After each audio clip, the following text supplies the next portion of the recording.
Psalms 20. It says this.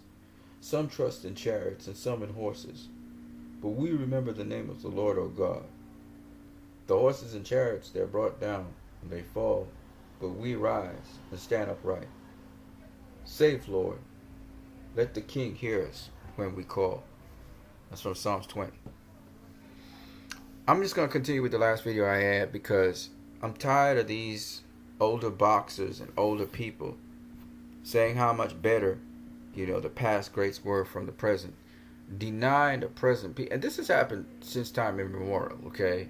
When Muhammad Ali came on the scene, Joe Louis hated on Muhammad Ali. Alright? He was talking about, Muhammad Ali, if he was in his time, how he done knocked him out, blah, blah, blah, blah, blah. So, the old dogs, sometimes they just don't know how to let things lie. Say, I had my time, Do I think that anybody could beat me? The fighter in me says no. But, of course, realism is, boxing evolves.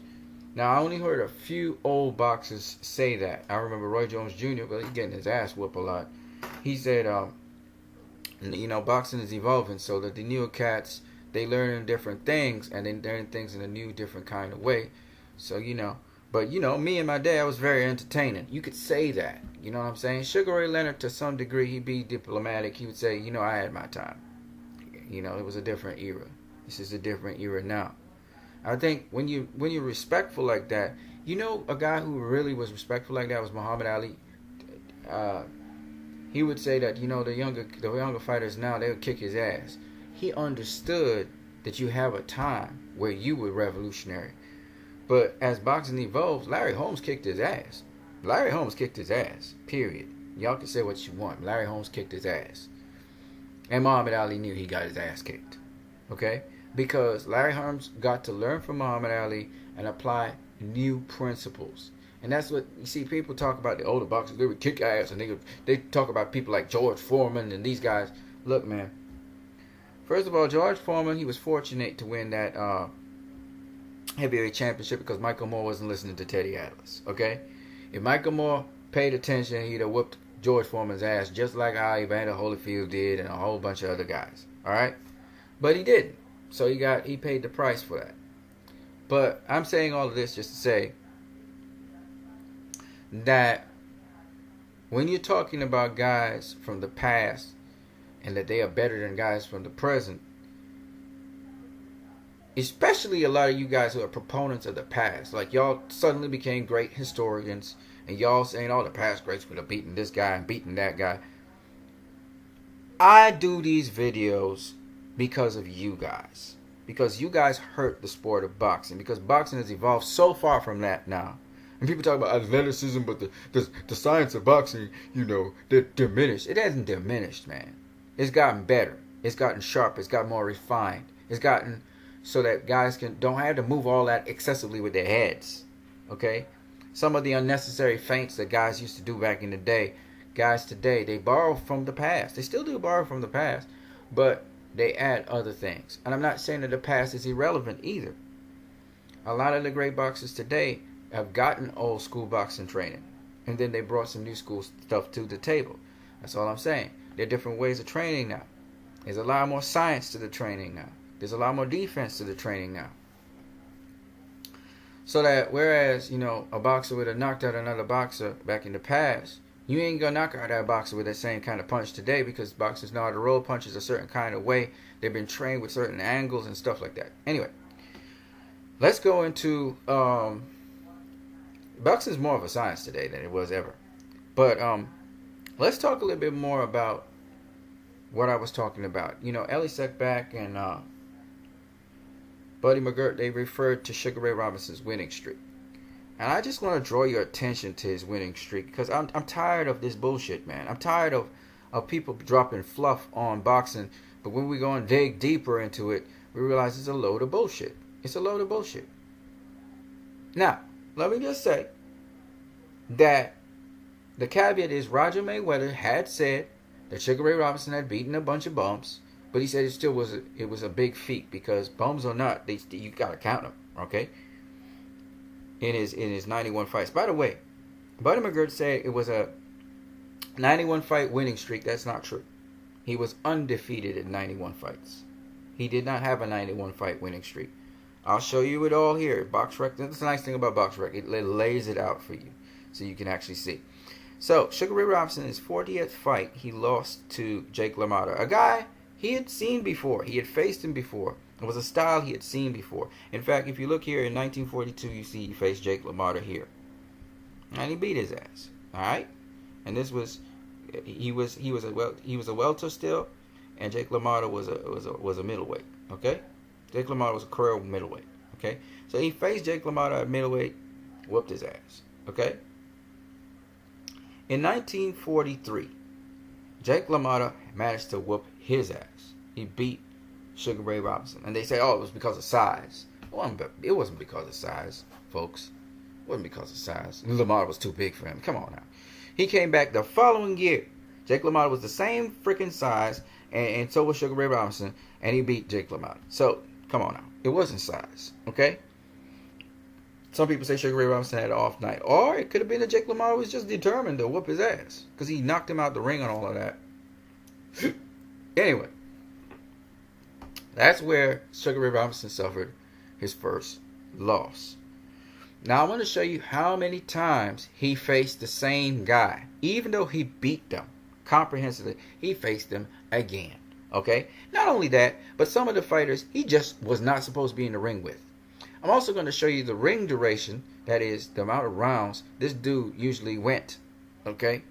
All of these you got to put into consideration, because they want to call him pound for pound the best of all time. They want to call him the best boxer ever, and all of these titles they want to give Sugar Ray Robinson. He's dead now, so when a guy is dead and gone, that's when you really put it to them, because he can't answer for himself. He can't say what he likes. Either way, Sugar Ray Robinson, he really liked Muhammad Ali's style.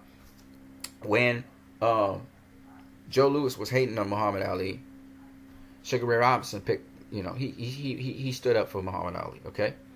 Now, I'm saying all of this because one thing I liked about Sugar Ray Robinson was he understood the game of boxing. And he admired people who actually took up the qualities of boxing, the sweet science of it. Because Sugar Ray Robinson would say that boxing is an art. It's poetry. I paint a picture with my brush. Now, as much as he was sometimes brutal, he could also be very pretty. And this is why Muhammad Ali admired him, because Sugar Ray Robinson was the first to float like a butterfly and sting like a bee. Not Muhammad Ali. Muhammad Ali took it, and he took it to another level. He box you. Alright, so Muhammad Ali was a boxer. But Sugar Ray Robinson, the beautiful thing about Sugar Ray Robinson, as I was saying before, is he appreciated talent and skill. He looked for the next. He wasn't one of those guys who would say, I'm better than Muhammad Ali. I was better than him. He would never do that. Sugar Ray Robinson would never say something bad about a new fighter, because he wanted them. In fact, he was a mentor to a lot of fighters. He wants the new generation, the new breed, to be better than him, to do things better than him. And because of that, Muhammad Ali never said a bad word about Sugar Ray Robinson, because he understood that Sugar Ray Robinson appreciated this new breed, this new style. Muhammad Ali brought something new to the table, new to the heavyweight division. Nobody had ever seen that before. And what did people do? The first thing people started to do was deny him and stop giving him his credit, because he talked too much. They didn't like how he was, and it was like, let's see that nigga get his ass beat. That's what they were saying, especially white folk. All right. So I say all of this to say, Muhammad Ali had a lot of detractors. But the one guy that stuck with him and really admired him and wanted him to do well was Sugar Ray Robinson. So what I'm about to say about Sugar Ray Robinson is not a knock on Sugar Ray Robinson, because he had a hell of a career and he is a hell of a boxer. Okay, don't get it twisted. But what I'm about to say about Sugar Ray Robinson is for these old fogies and all of these historians. And there's two very important things people need to understand. I'm not going to knock these old timers, because, and I'm an old timer myself. I'm getting up there. But I'm not knocking these old timers for the information they give you. A lot of the information they give you is credible. They got a lot of history. I'm not telling you not to listen to them. Follow what I'm saying, because a lot of y'all keep on saying, oh, you hate on old school boxing and you try to destroy the great. I'm not about destroying the greats. Okay? If I destroy the greats, then I destroy boxing. Okay, boxing is built on the greats, the past greats. Not only them, but also the boxers of the past that made boxing what it is today. They are the foundation. So I will never destroy the past greats, okay? But I will give you a reality check for those people who overhype the past greats to pit them against the present greats, even though the past greats would probably never do that, especially Sugar Ray Robinson. If he saw Floyd Mayweather today, he wasn't going to hate on Floyd. That's not Sugar Ray Robinson's style. He'd have been happy to groom this boy. He'd have given him as much advice as he possibly could till Floyd don't want to hear about him. And he would sit down in the background and silently admire him. You know one thing I don't knock Thomas the Hitman Hearns for? I've never heard Thomas the Hitman Hearns hate on any fighter. I've never heard him hate on nobody. Because Thomas Hearns understands that you got to mold and foster and encourage the next generation so they can be better than you were. And Sugar Ray Leonard, he got a thing against Floyd because Floyd blew up in his face and behaved really bad and disrespectful to him one time, I remember, because he thought Floyd just came in the restaurant on a tyrant saying, how you let Roberto Duran beat you, you know. Floyd a little bit crazy in the head anyway. So, but I'm going to tell you something. Sugar Ray Leonard, he's the guy that gave Floyd the award because Floyd admires Sugar Ray Leonard to this day. Floyd will never tell you that, but he admires Sugar Ray Leonard to this day. Okay? And Sugar Ray Leonard should be admired. Alright? Because it's more than just boxing. You could be the best ever, but your character, how you're shaped as a person, is also important. Okay? Alright. So with all of that backdrop in context, I wanted to get all of that out of the way before I start dealing with what I'm about to show you with Sugar Ray Robinson concerning people he rematched and also some guys who shouldn't have been even in the ring with him. But you see, it's an era where you had people sometimes fighting people that shouldn't be in the ring with them to stay busy, to stay sharp. Okay? These guys didn't just want sparring. And let me tell you something. Sugar Ray Robinson stayed in tip-top shape. As much as he womanized, as much as he drank, you know, sometimes had a good old time, this brother stayed in tip-top shape. This dude ran. He put his miles in. Okay? And you find a lot of similarities between Floyd Mayweather and himself. I say Floyd Mayweather first because Floyd Mayweather copied Sugar Ray Robinson in many respects because his uncle Roger loved Sugar Ray Robinson, met Sugar Ray Robinson, loved Sugar Ray Robinson, you know. And you got to understand, if you mold yourself after Sugar Ray Robinson, you can either be better than him or you could just sink and become nobody. Alright? Sugar Shane Mosley modeled himself after Sugar Ray Robinson in terms of the fighting. Alright? But Floyd Mayweather modeled himself after Sugar Ray Robinson in terms of the controversy, in terms of the money, in terms of how he kept himself in peak physical shape. Okay? And dude trained like a mother all the time. It was 24/7. He was all dedicated to boxing. Alright? And Sugar Ray Robinson was a controversial figure too. He liked his money. And he had a big entourage like Floyd does. Alright, so let's get into it. Sugar Ray Robinson. He was a good businessman too, even though the IRS collected a lot of money on him, and that's what really kind of hurt him. But it was a hell of a boxer. And like Floyd, or should I say Floyd like him, didn't really love boxing. Didn't really love the violence. Went in there to do the job, get the job done, then leave. You know what I'm saying? Floyd cared more about the fighters than he did care about beating up people. Alright, so having said all of that, let's get into Sugar Ray Robinson's record, and then we're going to get into Julio Cesar Chavez Jr.'s record, and then we're going to get into Floyd Mayweather Jr.'s record. Alright, so there was 91 fights they went without taking a loss. Sometimes Roger Mayweather would say 100, I think he said 121 fights without losing. Probably, maybe there were some unofficial fights as well. But let's get into it. So his first loss was against Jake LaMotta. He rematched Jake LaMotta, but a couple days later, he rematched his ass. He got an immediate rematch, and he beat his ass. Okay, fought very frequently. Okay, he fought California Jackie Wilson, who was a very good fighter at the time. He beat his ass, so that was good stuff. Now I was at welterweight. Now he faced a guy called Freddie Cabral. He beat his ass. All of these fights are decent fights, man. They're all right. They're all right. Ralph Zanelli was a very good boxer. He beat his ass. All right. All of this happened in 1943, by the way. Then he fought Henry Armstrong. Henry Armstrong was over the hill, but he beat his ass. All right. Could have knocked him out, but he didn't do it. Izzy Genazzo was a good fighter. Wasn't a great fighter, but was an experienced fighter. He beat his ass. All right. Okay. He fought Lou Woods. He beat his ass. Vic Delacurti. Now, Vic Delacurti, he shouldn't have fought this dude. See? That's what I tell you, the record was kind of padded. Vic Delacurti, he shouldn't have fought that dude. Dude had experience, yeah, but he shouldn't have fought him. But nonetheless, he fought him. He beat his ass. And that's the important thing. He beat Sheik Rangal. He beat George Martin. These are all good fighters.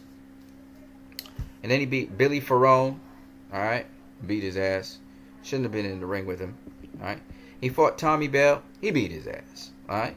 He fought Sugars, which is George Costner. He beat his ass. He knocked him out in the first round. Here's where it gets stupid. You beat Jake LaMotta like twice before out of the 3 fights you had. Probably you had 4. You beat him at least 3 times. You come and face Jake LaMotta again. What do you expect? What do you expect? So he beats his ass. This is an unnecessary, like I said, an unnecessary rematch. Right? Now, the couple of fights, I still excuse you because you didn't have no title shot or nothing. So, the couple of fights that you beat some bummy guys who shouldn't have even faced you, I'm going to excuse that. But why are you facing Jake LaMotta again? And the ridiculousness continues. And by the way, nobody's gone past, he's never fought longer than a 10-rounder.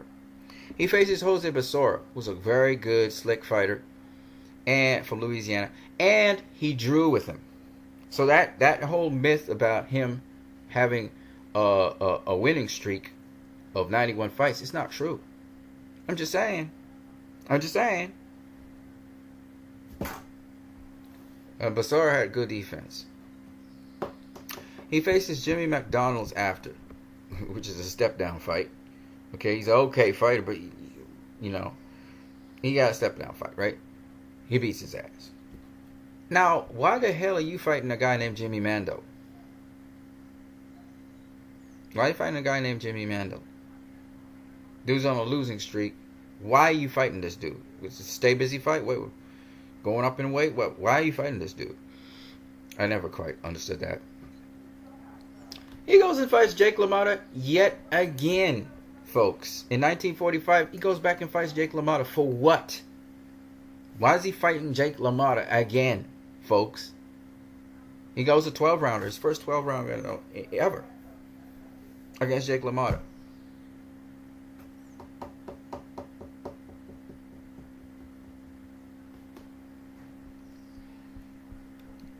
He follows that up with Vic Delacurti, who he should not have been facing. Another journeyman. Not saying Vic Delacurti didn't have some things to bring to the table. Then he goes in 1946 and faces a guy called Dave Clark. What do you fight? What is this? Why are you facing this dude? Now, I know he's fighting frequently every year, but I mean, come on now. Tony Riccio. Why are you facing this dude? Why are we having this match? O'Neal. Cliff Beckett. What the hell's going on? You got all this experience and you facing these dudes? But that's the times, right? Sammy Angut was a former world champion, so that was all good. Izzy Genazzo was an experienced fighter. He's an experienced fighter. So alright, he put an experience on his belt. Freddie Flores, I don't know what the hell he fighting Freddie Flores for. Freddie Wilson, I don't know why he fighting this guy either. You know what I'm saying? I'm just giving you guys the facts. These are part of his 91 wins. His 91 winning streak. Alright? Say what you want. But all I see is 10-rounders. I'm just saying. He goes and faces George Curcio. Okay? Vinny Vines. That's good. But Sidney Miller, why? Why? You warm up? I mean, you are fighting a lot of fights every year. But why? You know what I'm saying? He faces Ozzie Harris. He's an okay fighter. I mean, he hasn't gotten a championship yet, so we can kind of excuse this, right? Cecil Hudson, that's an okay fight. And then finally, he fights Art Levine. That's a good fight. Then he faces Tommy Bell, who he's faced before. This time he's facing for a championship, so I excuse it. It's a rematch, but it's still for a title, a vacant title, right? He faces Tommy Bell, beats him. Fine. Faces Bernie Miller. That's an okay fight. But why are you facing Freddie Wilson again? Didn't you face Freddie Wilson before? The dude didn't get any better. He lost fights since you last faced him. Why are you facing this dude? See, these are the questions I just don't get. And they counted as 91 fights. You know, you got rematches in there. You got guys you're not supposed to even be facing in there, but you're facing them. I just don't get it. All right? Eddie Finazzo, you're a world champion now. That's why the fight ain't even sanctioned. You know what I'm saying? Yeah, he's a big dude, but why? Why? Why are you facing this dude? He faces Georgie Abrams. That's a good fight. That was a very good fight. Never face Georgie Abrams again. And you could probably figure out why. Alright. People booed that fight, as you can see. He then faced Jimmy Dore. Was a good fighter. Alright. Killed him. That was for a world title fight. Then he faced Sammy Secret. Secret what exactly? Dude not supposed to be in the ring with you, man. Come on now. What's up with these fights? You know what I'm saying? Now, 8 days later, he faces Flashy Sebastian, who he shouldn't have faced either. But it is what it is. These are stay busy fights, right? He faces California Jackie Wilson yet again. He beat the guy the first time. He beat him again. This time he knocks him out again. I don't understand. Why are we facing this dude again? Because he got up the ranking so we can just knock him down like a pinball? I mean, these are unnecessary fights. You get what I'm saying? Billy Nixon. I mean, okay. I'll let that slide. I don't even know who Billy Nixon is. Don't seem to be much of a fighter, but it's all good. It's all good. You know. Then he faces Chuck Taylor for the welterweight title. So this is our first title fight. All right? All the other fights weren't title fights because, you know, whether those guys could get it down to welterweight or not, they weren't worth it. That's what it's basically saying. He faces Chuck Taylor. Beats him. That's a good fight. Ozzie Harris. I don't even know why he's facing Ozzie Harris. I don't know why. Give me an explanation why this guy's facing Ozzie Harris. I'm just saying. Henry Brim. Remember, he's the world champion now. He's a welterweight world champion. Henry Brim. That's a good fight. That was a good fight. Henry Brim actually drew with him either later on or sometime. I can't remember when. Bernard DeCosin is a guy from another country. They fought in Chicago. He beat him. Kid Gavilan. Very good fighter. In fact, an all-time great. He fought him. He beat him. All right. Bobby Lee. I don't even know why he was facing Bobby Lee. Besides the guy being green, he ain't much of a fighter. But he went the distance with him. Young Gene Buffalo. And he was bigger than Bobby Lee, by the way. Young Gene Buffalo, he shouldn't have faced this dude. A lot of experience and stuff, but you're a world champion. Shouldn't have done it. Henry Brim actually fought to a draw the next time, which was very good. Again, showing that he didn't have a winning streak, right? Bobby Lee came back, rematched him, and went the distance again. And again, he was bigger than Bobby Lee. So Bobby Lee had some kind of skill. Don Lee, he faced him after. And then Earl Turner. All that's cool. Freddie Flores. Why are you facing Freddie Flores? You faced Cecil Hudson before. Why are you facing him again? He's like go-to. These are go-to guys. I'm gonna just rematch these dudes. I'm just gonna float it around and just cycle it around and around. Kid Gavilan, he faces him again. This time for the world welterweight title. He beats Kid Gavilan, goes 15 rounds for the first time in his career. Steve Bellois. He goes up to middleweight. Steve Bellois, he faces, a good fighter. And he retires him. Benny Evans. Why are you facing Benny Evans? You see what I'm saying? This is all part of the 91 fights. Charlie Dudson. Why are you facing this dude? Alright? You faced Don Lee before. Why are you facing him again? Why are you facing Vern Lester again? Not again, sorry. A guy who is not in your class. He's not in your league. Why are you facing this dude? I'm just saying.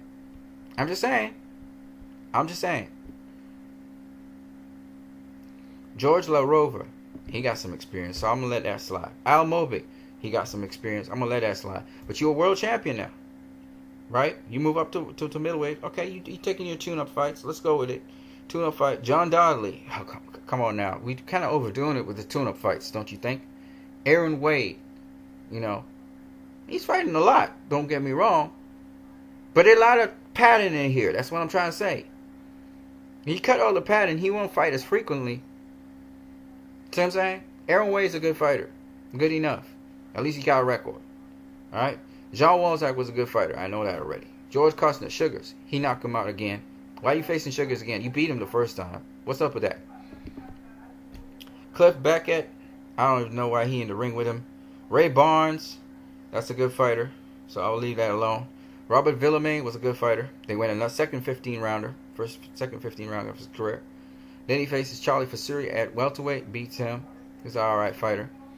Jose Basora. That was a hell of a fighter. He stopped him in the first round. He stopped him in the first round. They would knock his ass out. Alright? It's all good. Billy Brown. I don't know why you're facing that dude. Because these are all middleweights though. Joe Rydon. It was a good fight. Bobo Olsen. First time he's meeting him. Knocks his ass out in the 12th round. They were going 15. It made it to 12. Alright, it's the third 15-round fight. Bobby Dykes. That was a good boxer. That was a good boxer. He got a majority decision over him. And he's much bigger than Bobby Dykes. And Bobby Dykes handled himself. You can watch footage of that. Jean Stock. Luke Van Dam. These are okay fighters. John Walzak. Okay fighter. Robert Villamain.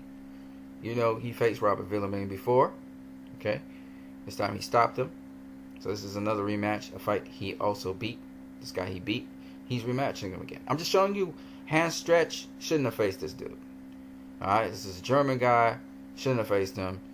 I mean, wasn't in his league. Jake LaMotta faced him yet again. And stopped him. Don't know why he was doing it. Holly Mims. He faced Holly Mims before. Okay. He had a split decision, I think, once, and he beat him. He's fighting him again. Alright. Don Ellis. He faced this dude before. Alright. I don't know why he's facing him again. Kid Marcel. A lot of experience, but as a champion, you should be. I mean, yeah, he's a middleweight, but I mean, come on now. What's this? He's trying to adjust a new weight or something? Jean Waynes. I don't understand. These are fights that shouldn't happen. Jean DeBrun, he's, again, this German dude or whatever he is. Got a nice padded record, but really, honestly, he didn't fight nobody. Jean Wonscott, again. Okay? I'm just showing you guys. Okay? Jared Hetch. Don't know who the hell he is. He was on a world tour or whatever. And Cyril Delanoite. Again, Spanish dude. Nowhere in the class of this dude. Shouldn't have faced him. So, of those 91 fights before Randolph Turpin beat him, of those 91 fights, dude didn't fight nobody of worth. And if he did fight guys, it was guys he already beat. That's why he had 91 wins. By the way, Gerald Hart was a disqualification for the kidney blood, right? I'm just saying. We're gonna watch it. We're gonna watch it. Everybody record with their winning streaks. I'm gonna show you something, right? Let's get to it. Let's talk about Julio Cesar Chavez winning streak. Let's talk about it. All right, the beginning of his winning streak is remarkably crazy. All right, dude fought 1, 2, 3, 4, 5, 6 debutantes in a row. Then a guy with a losing record and another debutante. And then he fought a whole bunch of people with losing records. What's this? Look at the beginning of his career. We give him a bly because, you know, he didn't have experience. He was trying to get experience, but you don't get experience fighting debutantes for that long. Look at the record. Okay, this guy, at least he had a winning record, and this guy too, and this guy too. So he had some step ups, kinda, at least mentally, right? He had some step ups here again. But most of these guys, man, this is a step down, kind of, but kind of. Anything's better than these kind of records here. Come on, man. Look at the dude's career, man. Still fighting a debutante. So many fights in. Alright, that's the first thing. Alright, we get past that. Alright, cool. He becomes a world champion here. When he faced Mario Martinez. Who? Yeah. It was a vacant belt, right? So he's like a paper champion. Whatever. I don't care. He becomes a world champion. Just like Sugar Ray Robinson was a paper champion. He never really fought the real dude. Alright? It is what it is. So here we are. He becomes WCC World Super Featherweight Champion. He faces Manuel Hernandez right after. How the hell are you gonna be fighting somebody who the WBC can't even sanction you to fight? You know what I'm saying? Like this kind of stuff. Floyd wasn't gonna get away with this kind of stuff. You know what I'm saying? But let's keep it rolling. Ruben Castillo was the next dude. All right, that was a good fight. Roger Mayweather. Dwight Pratchett, what the hell are you doing? Okay, Dwight Pratchett, I don't know how he got a super featherweight title, but I guess Jeff Bumpus was the next dude he fought. That's even excusable. But Roberto Collins Lindo, man, are you kidding me, man? Dude lost just about every single fight he had, except for one. And he's had 16 fights. What are you doing fighting a dude like that? Then he fights Faustino Mario Barros, and this guy gets a title shot. No problem. He got some experience, and he probably worked his way into position maybe. I gotta make excuses for this dude, because he's weak title shots here. A French dude, right? Then you got Refugio Rojas. You tell me, out of all the guys that were out there, we got all kinds of bad boys out there at the time in super featherweight. Okay? We had Gomez, that Puerto Rican guy. I forgot what his first name was. Gomez was out there. You're not going after Gomez. You know, you're not going after the big dogs out there. You fighting Faustino Martire Barrios. I'm just saying. I know I'm being extra hard on this dude. Azuma Nelson, I think he was somewhere out there as well. But that's another story for another day. Let's keep it moving. Refugio Rojas, right? That's who he faced again for his next title shot. And then he faced Rocky Lawrence. That was a good fight. Rocky Lawrence was a world champion. But, you know, Rocky Lawrence was being beaten by Gomez. Okay? And he had gotten stopped by... somebody stopped him. I can't remember who it was that stopped him. Somebody else stopped his ass. Yeah. Anyway, after that, that was a good fight. And then Juan Laporte was another good fight. That was a good fighter. Francisco Thomas de la Cruz. I mean, you know, I mean, dude didn't really do much with his career. You know what I'm saying? He had a good record. Let's just put it that way. Danilo Cabrera. These are all weak, man. These are weak defenses. Okay? Against weak fighters. This was a good fighter. Edwin Rosario. I give him his props. Even though Edwin Rosario got his ass knocked out by, who was it that knocked him out? Oh, by the way, even Roger Mayweather that he fought, he was knocked out first by Rocky Lockridge before Chavez got him. Okay? Rocky Lockridge got stopped by, I can't remember who. He got beaten by Gomez, the little guy I'm talking about, who was, you know, the dude out there. He got stopped, and then he faced Rocky Lockridge, and he couldn't stop Rocky Lockridge, right? So when you look at Edwin Rosario, he got stopped by, I can't remember who stopped him. Somebody stopped him. I think it was Tony the Tiger Lopez, maybe. I can't remember who. But he got stopped before he faced Chavez. This is one of them weird things, man. Now, you go after facing Edwin Rosario, and you face Nicky Perez. Who's that? I don't know. You faced Rodolfo Aguilar, who was undefeated at the time. All right. Then he goes and he faces Rafael Lima. That should never have happened. Vernon Buchanan should never have happened. You're world champion now. Alright? You won the lightweight title. And you're going to fight in 2 non-commissioned fights because they're not even competitive enough. Can't even be sanctioned by the WBA. But after that, you're going to face Jose Luis Ramirez. I'm just saying. Think about what I'm saying. These guys, then he goes and faces Roger Mayweather again. Now, he did have the super lightweight title, so I can understand it. I can excuse it. But what I'm saying is, you're doing rematches here, man. You beat this guy before. That's all I'm saying. After you finish with that, you face a guy called Kenny Weiss. What are you doing facing this dude? What are you doing facing Rodolfo Bada? These are not sanctioned fights. Then you go and fight a guy who's basically a debutant in Ramon Aramburu. What the hell's going on? This is part of your 87 winning fight streak. Okay? Then we got... this is what I'm trying to say. Anyway, we're going to watch Floyd Mayweather's career and his winning streak very soon. He goes on to face Sammy Fuentes, who was a former world champion. Then he faces Alberto de Mercedes Cortez. He was undefeated and everything. But that's weak competition again. You got weak competition. You're facing when there's better competition out there. See what I'm saying? Then he goes on to face the big fight with Mildred Taylor. Gets outboxed for most of the fight, but he ends up stopping him. Kudos to him. Then he goes after that nice big fight and he faces Akui Ado 4 months later. And Russell Mosley.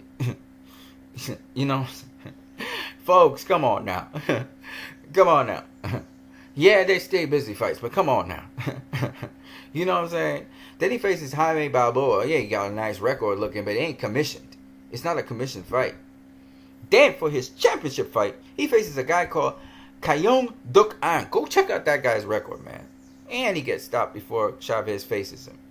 This dude, this shouldn't even been a title fight. I don't even know how the WBC commissioned this and the IBF. I don't know. This should never have happened. That's all I gotta say. John Duplessis, okay, that's a cool fight. I'm not gonna say no about it. He comes after John Duplessis faces Tommy Small. He should not have faced. Then he goes and he faces Lonnie Smith, he was a former world champion and stuff.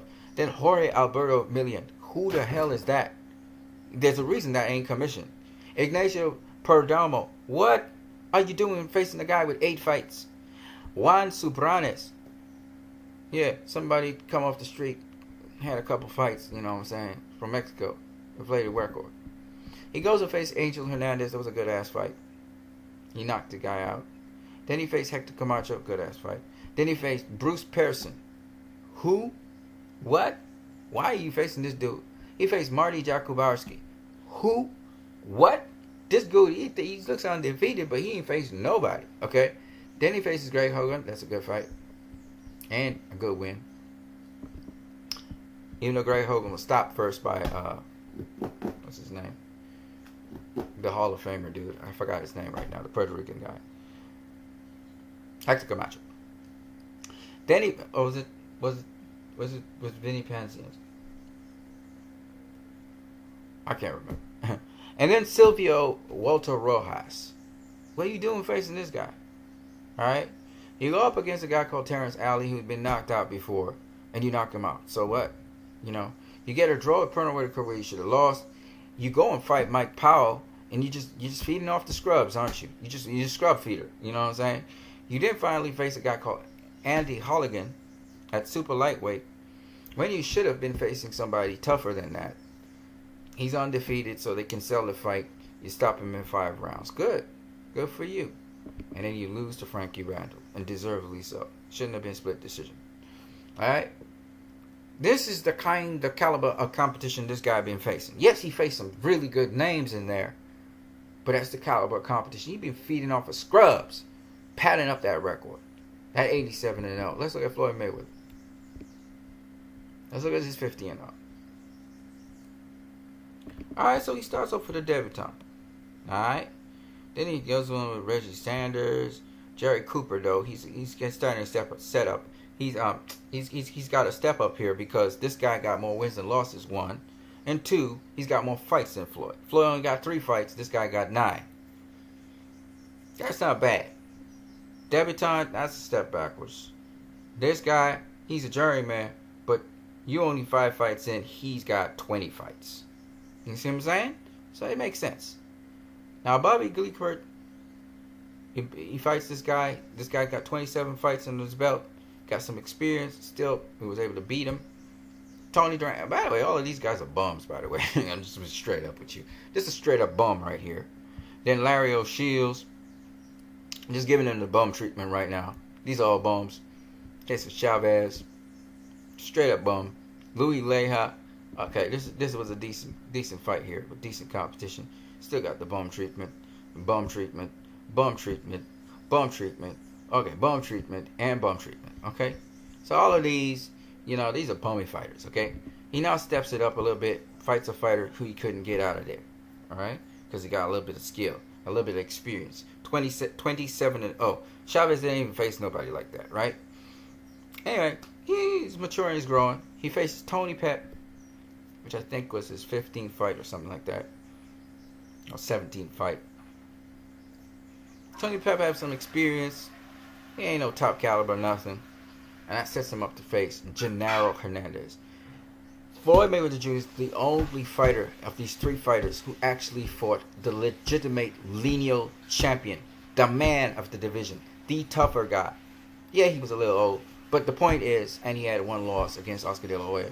But at the end of the day, he was fighting a high caliber opposition that neither Sugar Ray Leonard nor Julio Cesar Chavez faced to win a legitimate championship.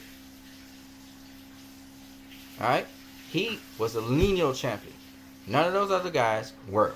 And I'm not faulting them for it. I'm just saying, if you're looking at quality, this is the kind of quality Floyd faced, stepping up.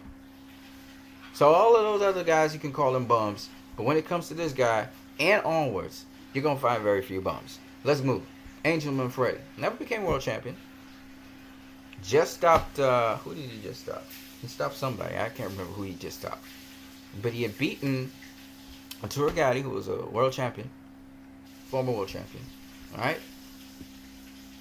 He iced Angelman Freddy. Then he went on to face Carlos Alberto Ramon Rios. Again, Carlos Alberto Ramon Rios, he was a good survivor. You know, he had a record. He'd faced some world champions, but he wasn't nothing special. Alright? But it wasn't, while he shouldn't, we could say he didn't belong in the ring with Floyd. Offensively, defensively, he could handle the stories. So he made it to 12 rounds. Justin Juku had just come off of a knockout loss, and then he went and faced Floyd. He was on a losing streak. So, you know, the record doesn't really do it justice to what he really was. Carlos Durena. And I'm being honest. I'm being completely honest here. Carlos Durena was a former world champion. People thought he would give Floyd problems. It ended up that Floyd just beat the brakes off of him, right? Gregorio Vargas, or Goyo Vargas. Oh, sorry, not Carlos. Yeah, Carlos Durena was a former world champion. And Goyo Vargas was also another former world champion. And he went the distance with Floyd. He got beat up, though. Emmanuel Augustus, 22-16-4. Didn't have a losing record, but he was a journeyman. Definitely was a journeyman. Floyd came back from retirement, and he gave him a tough fight. And Floyd came back from retirement because Floyd underestimated him. Right? That's it. From here on in, you ain't going to find nothing short of excellent boxers. And boxers went on to become world champions. Okay? Diego Corrales was the number one super featherweight in the world when Floyd faced him. It was undefeated. It was just icing people. Carlos Genaro Hernandez turned out to be a world champion at super featherweight. Jesus Chavez turned out to be a two-time world champion both at super featherweight and lightweight. Jose Luis Castillo was the number one lightweight in the world. Victoriano Sosa was a tough as nails kind of fighter from, I do believe it was the Dominican Republic. Okay. So he was a worthy challenger. Philip Endu was also a hard-punching guy.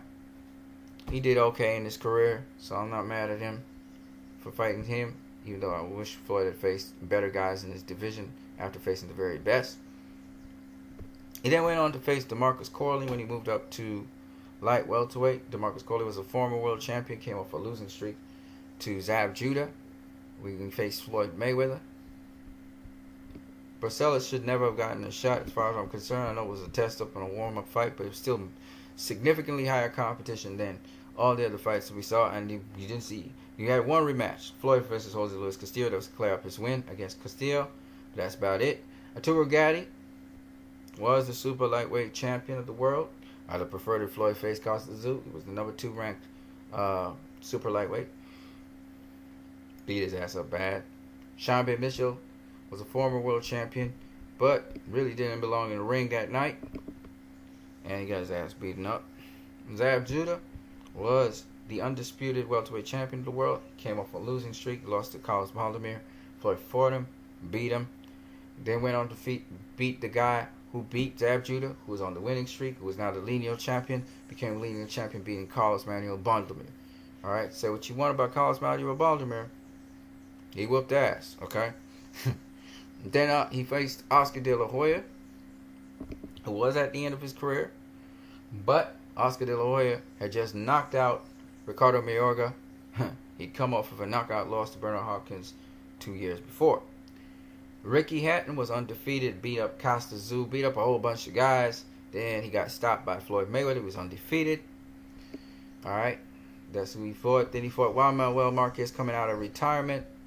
And in this case, he was really ready and able against Juan Manuel Marquez, who was the lightweight champion, moved up in weight to face him, like Pacquiao did with Oscar De La Hoya. He beat his ass. Then he beat Shane Mosley, who was the number 1 welterweight in the world after beating Antonio Margarito. He beat his ass. And then Victor Ortiz, he beat Andre Berto to become the WBC World Welterweight Champion. He beat his ass. Then he faced Miguel Cotto, who was the Super Welterweight World Champion, the second time going up to Super Welterweight, after avenging his loss to, what's that guy's name? Antonio Margarito. And beating up a couple Super Welterweights at the same time. He beat his ass. He then goes on to face Robert Guerrero, who beat Andre Berto, who's going to get the shot at Floyd. He beat his ass. And he was a former world... All of these guys were former world champions, all right? Or world champions. Then he faced young Saul Canelo Alvarez, much younger than him. He was 36 years of age. Undefeated. Just unified the super welterweight division. He beat his ass.